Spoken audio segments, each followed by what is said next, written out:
ഇന്ന് നമുക്ക് കർക്കിടക മാസത്തിലേക്ക് വയ്ക്കുന്ന സ്പെഷ്യൽ പായസമായ ഉലുവപ്പായസം ചെയ്യാം. അതിനായി ഞാനിവിടെ ഒരു 150 ഗ്രാം പച്ചരി അല്ലെങ്കിൽ ഉണക്കലരിയാണ് എടുത്തിരിക്കുന്നത്. അതാദ്യം നല്ലതുപോലെ ഒന്ന് കഴുകി വൃത്തിയാക്കാം.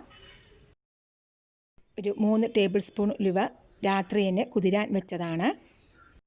രണ്ടും കൂടെ നമ്മൾ രണ്ടാം തേങ്ങാപ്പാലിലാണ് കുക്കറിൽ വേവിച്ചെടുക്കുന്നത്. നമുക്കാദ്യം തേങ്ങാപ്പാൽ തയ്യാറാക്കിയെടുക്കാം. വലിയൊരു തേങ്ങ മുഴുവനായി ചിരവി അതിനെ മിക്സിയിൽ അടിച്ചെടുത്തിട്ടുണ്ട്.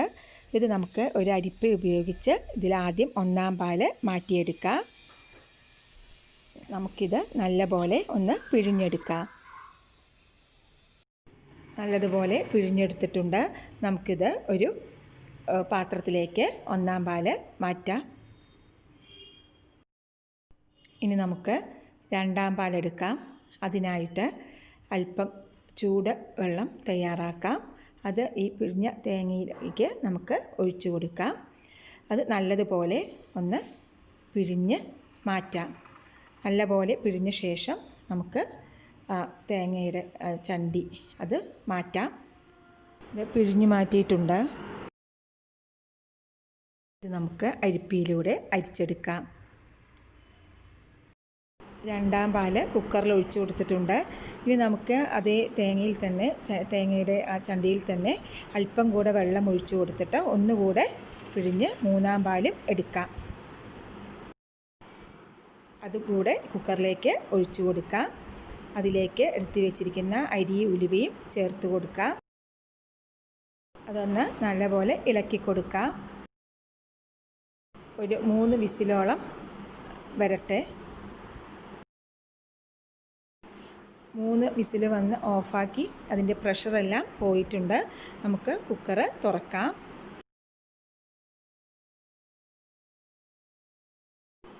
അരിയും ഉലുവയൊക്കെ നല്ലതുപോലെ വെന്തിട്ടുണ്ട്.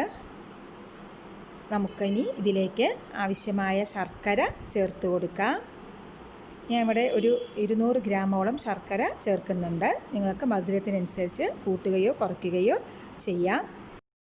പാനിയാക്കിയിട്ട് ചേർക്കണമെങ്കിൽ അങ്ങനെയും ചേർക്കാം. ശർക്കര ഒന്ന് ഉരുകി കിട്ടുന്നവരെ നമുക്ക് മീഡിയം ഫ്ലെയിമിലിട്ടിട്ട് ഇത് ഇളക്കി കൊടുത്തുകൊണ്ടിരിക്കണം. അല്ലെങ്കിൽ അടിപ്പിടിക്കാനുള്ള സാധ്യതയുണ്ട്. ശർക്കരയെല്ലാം നല്ലപോലെ ഉരുകി വന്നിട്ടുണ്ട്. ഇത് നമുക്ക് കുറച്ചുകൂടെ നല്ലതുപോലെ കുറച്ച് നേരം കൂടെ ഇളക്കി കൊടുക്കണം. ആ ശർക്കരയുടെ ആ ഒരു മണമെല്ലാം മാറിക്കിട്ടണം. ഇപ്പോൾ ശർക്കരയൊക്കെ ഉരുകിയിട്ട് തിളയ്ക്കാൻ വെച്ചിട്ട് ഏകദേശം ഒരു 10 മിനിറ്റോളം തിളച്ചിട്ടുണ്ട്. അതിൻ്റെ ആ ശർക്കരയുടെ മണം എല്ലാം മാറിയിട്ടുണ്ട്. അതിലേക്ക് നമുക്കിനി എടുത്തു വെച്ചിരിക്കുന്ന ഒന്നാം പാൽ ചേർത്ത് കൊടുക്കാം.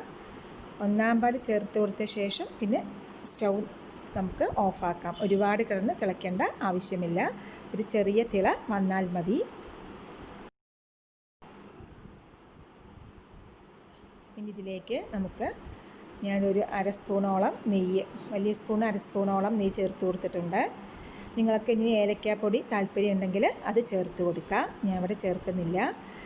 നമ്മുടെ ഉലുവപ്പായസം തയ്യാറായി.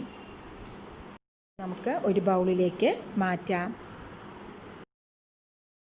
നല്ല സ്വാദിഷ്ടമായ പായസമാണിത്. പ്രത്യേകിച്ചും കർക്കിടക മാസത്തൊക്കെ കഴിക്കാൻ പറ്റുന്ന നല്ലൊരു പായസമാണ്.